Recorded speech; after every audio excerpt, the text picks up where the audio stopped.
पहला सवाल है, the test develop to measure minimum basic knowledge and skill is called. वो टेस्ट जिसके अंदर हम इसको चेक कर रहे होते हैं कि किसी शख्स का बेसिक नॉलेज कितना है और उसकी स्किल कितनी है। ए वाले गलत हैं, और कोई बताए।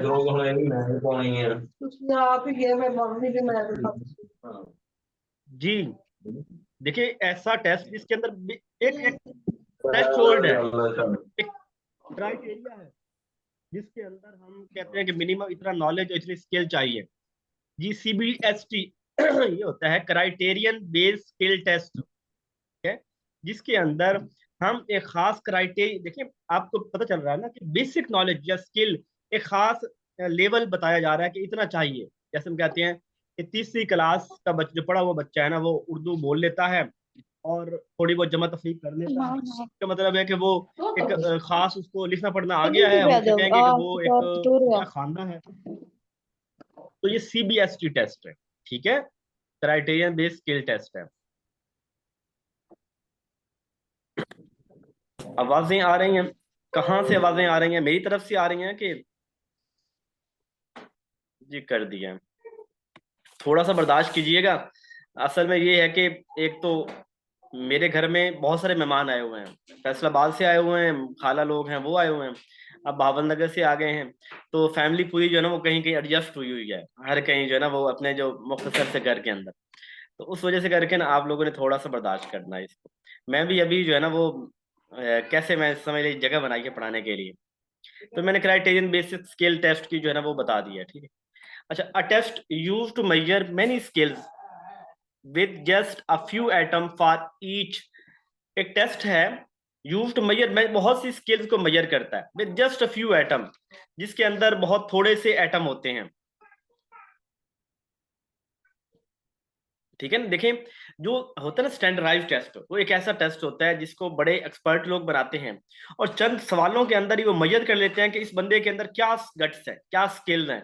यानी आपके एजुकेशन के पूरे का नॉलेज चेक करना है और एक स्टैंडर्डाइज्ड एजुकेशन का जो टेस्ट होगा उसके जरिए वो मालूम कर सकेंगे कि यार इस बंदे ने किस किस एरिया को टच किया है, क्या क्या इसको आता है। तो स्टैंडर्डाइज्ड टेस्ट जो होता है वो कम सवालों के अंदर ज्यादा सलाहियतें मेजर करने के काबिल होता है। Which among the following does not fit into the scheme of education goals of the idealist? कौन सी बात आइडियलिस्ट के नजदीक ठीक कोई नहीं है? Beauty, moral values, care of body, self expression. कौन सी बात की आइडियलिज्म वाले जो है वो करते हैं? जी आज हो रही है, कल था नहीं। केयर ऑफ बॉडी की मुखालफत करते हैं कोई? वो केयर ऑफ बॉडी देखें, अपनी अपने आप का ख्याल नहीं करना तो क्या, ब्यूटी खूबसूरती की बात करते हैं, मोरल वैल्यूज तो उनकी अपने घर की चीज है। केयर ऑफ बॉडी की मुखालफत नहीं करते, अपने इस जिस्म को जो अल्लाह ने दिया है ये अल्लाह की आपके पास अमानत है और इसका आपको ख्याल रखना है। डी, सेल्फ एक्सप्रेशन की बात नेचुरलिज्म वाले करते हैं, ठीक है, सेल्फ एक्सप्रेशन की बात नेचुरलिज्म वाले करते हैं, ये नहीं करते।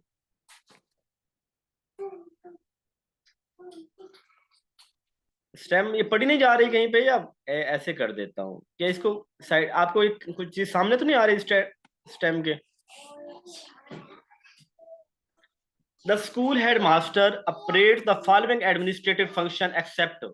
स्कूल के हेडमास्टर जो है वो एडमिनिस्ट्रेटिव फंक्शन करता है सिवाय किसके? कंट्रोलिंग के। कंट्रोल तो वो करता है, ठीक है। कोऑर्डिनेट वो भी करता है। रिक्रूट, रिक्रूट वो नहीं करता, रिक्रूट तो पब्लिक सर्विस कमीशन करता है। हेडमास्टर टीचर थोड़ी रिक्रूट करने होते हैं। आसान सा सवाल था, जाने दें बस। The sum of knowledge, disposition and expertise of the people in an organisation is known as. भाई हमारी ऑर्गेनाइजेशन है उसके अंदर जो लोग हैं उनका नॉलेज, उनकी डिस्पोजिशन, डिस्पोजिशन से मुराद हम ये कहते हैं कि जो अफरा तफरी कह लें, जो एंड एक्सपर्टाइज और उनकी जो तजर्बा है वो क्या कहलाते हैं? वो हम कहते हैं ह्यूमन कैपिटल। किसी भी ऑर्गेनाइजेशन के अंदर जो लोग हमारे होते हैं ना, हम कहते हैं ये, यानी ये वो लोग जो एक खास नॉलेज रखते हैं, एक स्किल रखते हैं, एक चीज के एक्सपर्ट हैं, बेसिकली ये हमारा कैपिटल है, ये हमें पैसा जनरेट करके दे रहे हैं। तो ह्यूमन कैपिटल एक टर्म बोली जाती है यानी इंडस्ट्री के अंदर कि ये हमारा ह्यूमन कैपिटल है, इट मीन हमारा एसेट है। तो ये टर्म बोली जाती है कि इनको ये स्किल्स, ये इनको चीजें आती हैं। मैंने आज के जो 50 एमसीक्यूज हैं, ये थोड़े मुश्किल हैं। ये मैंने को 4 पेपर में से छांटे हैं, ठीक है, 4 पेपर में से मैंने आज के एमसीक्यूज निकाले हैं। और ये वो एमसीक्यूज जो मैंने पढ़ाए हुए कोई नहीं है पहले, ये नए एमसीक्यूज हैं। और इसके अंदर चूंकि नई चीजें हैं, इसीलिए मैंने इनकी एक्सप्लेनेशन भी काफी कर दी हुई है। What is the means by the term meritocracy? Meritocracy क्या कहते हैं? बड़ा आसान सा सवाल है कि जो मेरिट के ऊपर हो, यानी पीपल अचीविंग विया मेरिट। नेपोटिज्म तो सिफारिश होती है, वो तो उलट हो गया, ठीक है। जो सर ये नेपोटिज्म उसका मेरिटोक्रेसी का उलट है। मेरिटोक्रेसी कहते हैं वो चीज जो हम मेरिट के ऊपर कर रहे होती हैं, और उसका उलट जो है वो नेपोटिज्म, जो इससे सिफारिश, रिश्वत खोरी उसके जरिए करना।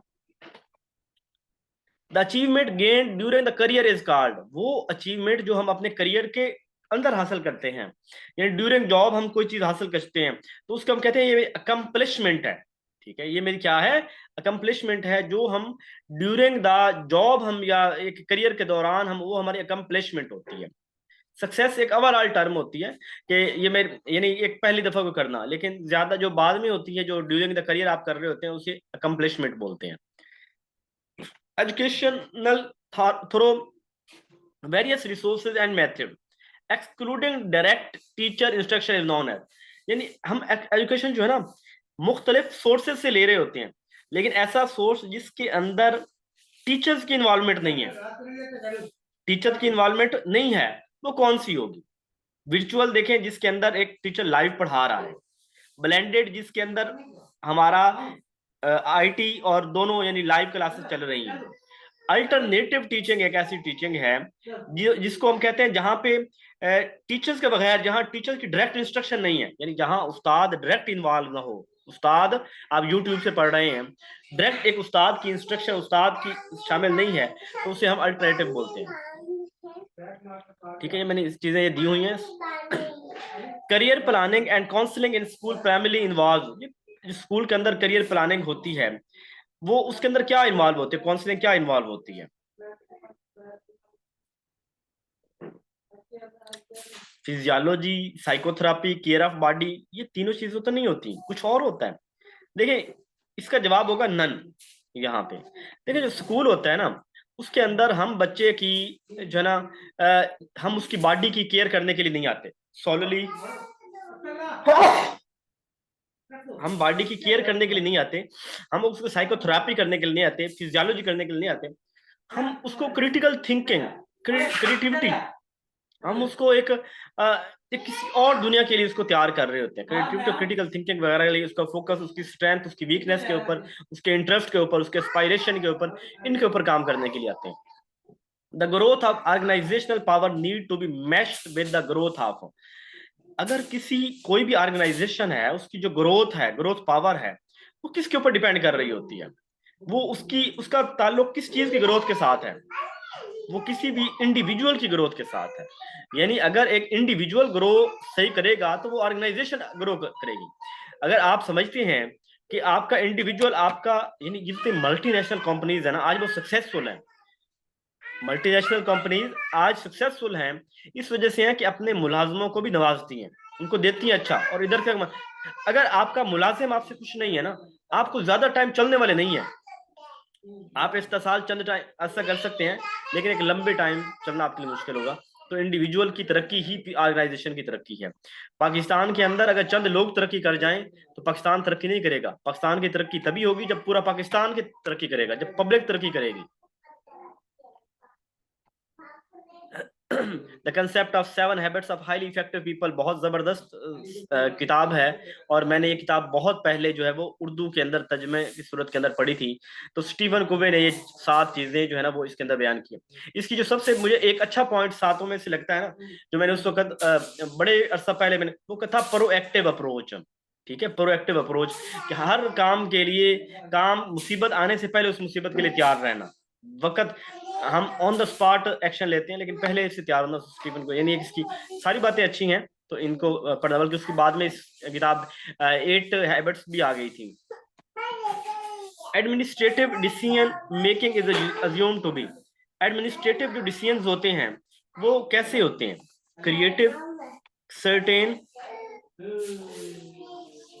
क्या मतलब होता है सर जी, इतनी अरबी भूल चुकी हुई है, बहुत अच्छा पहले टच थे इसके साथ। खैर, एडमिनिस्ट्रेटिव डिसीजन जो होते हैं किस चीज के ऊपर बेस करते हैं जी? जबरदस्त बिलाल साहब, रैशनल होते हैं, ठीक है। कि उसमें सोच समझ होती है, जो क्रिएटिविटी और सर्टे ये वाली बातें होती हैं इनकी लीडर्स की होती हैं। Which decision making role try to equally satisfy both the parties, कौन सा डिसीजन जो दोनों पार्टीज को जो है वो सेटिस्फाई करते हैं, यानी भाई आप भी खुश रहो मैं भी खुश रहूं, अल्लाह तुहानू भी नवाजे तो अल्लाह मैनू भी नवाजे, विन विन अप्रोच, ठीक है, सभी कामयाब होने।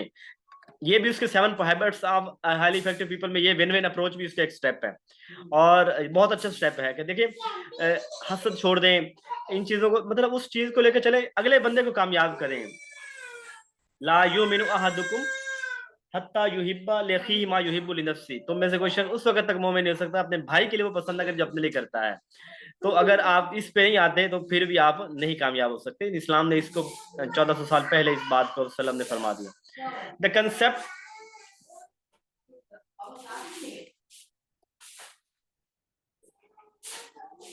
नहीं सर, इवन इवन अप्रोच है इसका, बोथ पार्टी दोनों को कंसेंसस तो होता है कि आप मशवरा कर रहे हैं, मशवरा एक और चीज है, दोनों को खुश करने वाली बात है ना, पार्टी तो वो विन विन हो गई, उन्हें भी जीत का एहसास हो मुझे भी जीत का एहसास हो।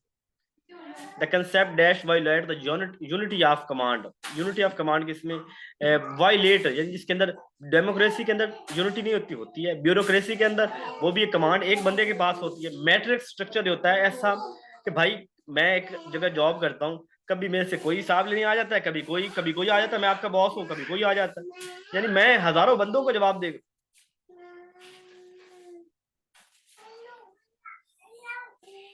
सर अब मुराकबा नहीं कर रहे हैं यासर, अच्छा मैट्रिक्स में दे दिए। Dash is a senior employee who sponsor and support the new employee, कौन सा एक सीनियर एम्प्लॉय है जो एक नए एम्प्लॉय को सपोर्ट करता है, उनको स्पॉन्सर भी करता है, तो इसको हम बोलते हैं मेंटोर, यार ये मेरा मेंटोर है। मेंटोर आपको चाय भी पिलाता है और मेंटोर आपकी रहनुमाई भी करता है और आपको गाइड भी करता है, आपकी कोचिंग भी करता है। वर्क प्लेस कंफ्लिक्ट में be resolve by the principal using, जो किसी वर्क प्लेस पे जो कंफ्लिक्ट हो रहे हैं कैसे खत्म हो सकते हैं? यूनिटी ऑफ कमांड, ऊपर से एक बंदा आ जाए, लीडरशिप, कंट्रोल या नन, कौन? तो लीडरशिप जो है वो अली, ये दूध दे के आओ, अली को दूध दे के आओ, जाओ दादा को दे के आओ, शाबाश। The research approach that simultaneously investigate and solve a problem, तो वो जो साथ के साथ प्रॉब्लम सॉल्व करती है एक्शन रिसर्च है, ठीक है, हमारे साइमल्टेनियसली गाय बगाए जब भी मसला कोई आता है सॉल्व कर देते हैं, साथ के साथ चल रही होती है, क्लास में होती है, टीचर करते हैं ये वो। Percentile are used to describe,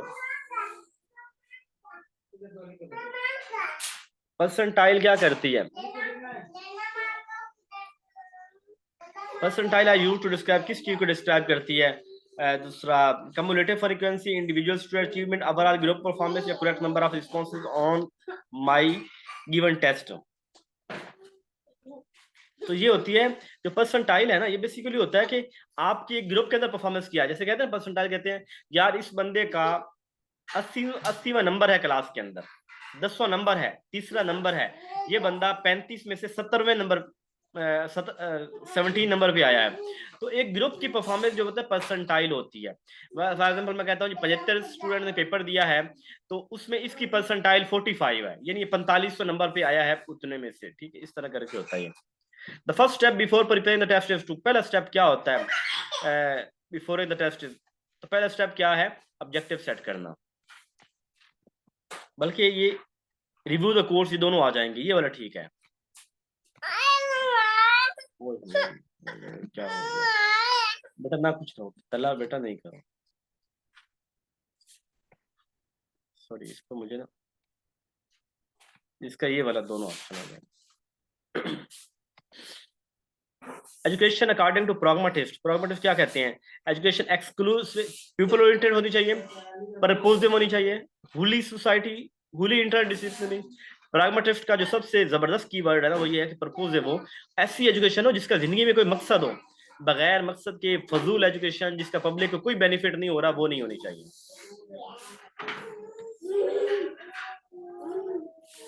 interview is basically method of,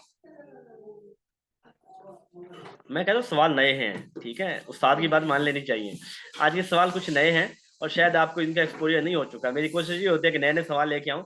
आम कॉमन से सवाल हमने बड़े कर लिए हुए हैं, तो अच्छे सवाल हों जो हमने पहले ना किए हों, उसके रिलेटेड भी ना किया हो, वो होने चाहिए। इंटरव्यू बेसिकली मेथड ऑफ किस चीज का मेथड है? सिलेक्शन, पर्सनैलिटी असेसमेंट पर। तो ये असल आसान सा सवाल है, ये कीवर्ड है, याद कर लें कि ये वाले सवाल घुमा फिरा के दे सकता है। आपने एट एंड सिलेक्शन के लिए आना है भाई, इंटरव्यू में सिलेक्शन होती है। The teaching strategy include breaking down complex concept into smaller.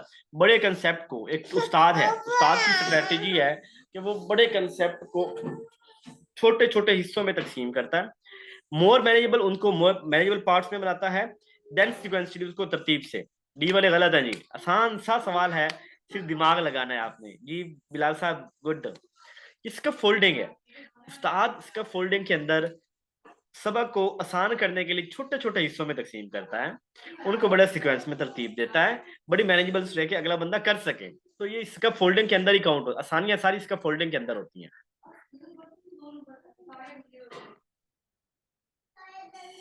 ये सारी मैंने इस टर्म को वजाहत भी कर दिया, जो भूल जो शोल रहे हो, ठीक है।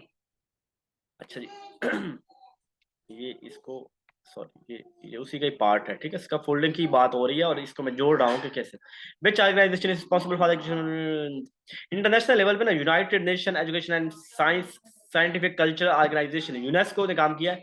नासा होता है नॉर्थ अटलांटिक ऑर्गेनाइजेशन है, क्या है, नॉर्थ एशियन साउथ इस तरह। WHO world health organisation, IMF monetary fund वाली जो है, इंटरनेशनल मॉनिटरी फंड। तो ये वाला जो है यूनेस्को ने एजुकेशन के ऊपर काम किया, बाकी सारे और काम है। Educational planning plays a crucial role in addressing issue of. सवाल बड़ा मुश्किल है, मेरी समझ में कोई नहीं आया था, बड़ी मुश्किल से क्लियर हुआ कि जो एजुकेशनल प्लानिंग है ये बड़ा क्रूशियल रोल अदा करती है स्टूडेंट के इशू में। क्या है? Gender discrimination, teacher salary negotiation, sports competition, historical research. जो एजुकेशन है ना, एजुकेशन प्लानिंग है,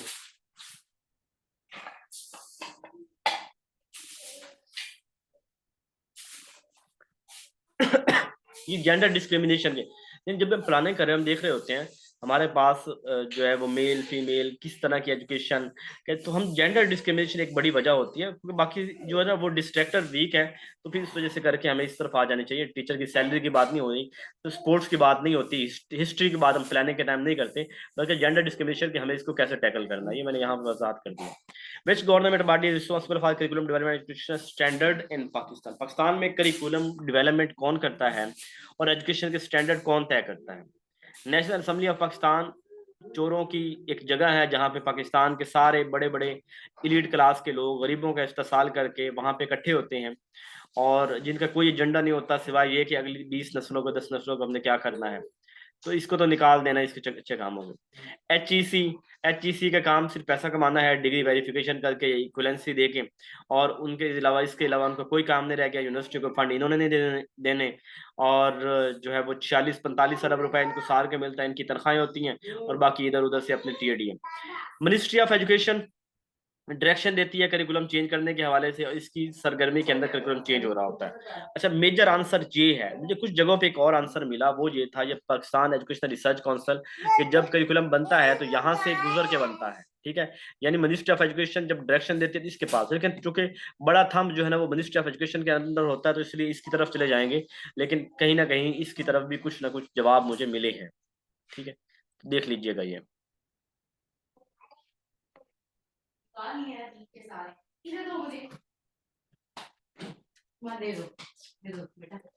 the field of study that focus on how, ये वाला रख लें, इसको फ्रिज में रख दीजिएगा, इसको सुबह ना इनके दूध में मिक्स करते हैं। हाँ, इसी से मदद लेते हैं। The field of study that focuses on how thoughts process are constructed, thought process कैसे कंस्ट्रक्ट होता है, including memory, problem solving, decision making is called. तो इसे क्या कहते हैं? थॉट की बात आ जाए, ठीक है, मेमोरी की बात आ जाए, प्रॉब्लम सॉल्विंग की बात आ जाए, तो सबका ताल्लुक दिमाग के साथ है, कॉग्निटिव के साथ।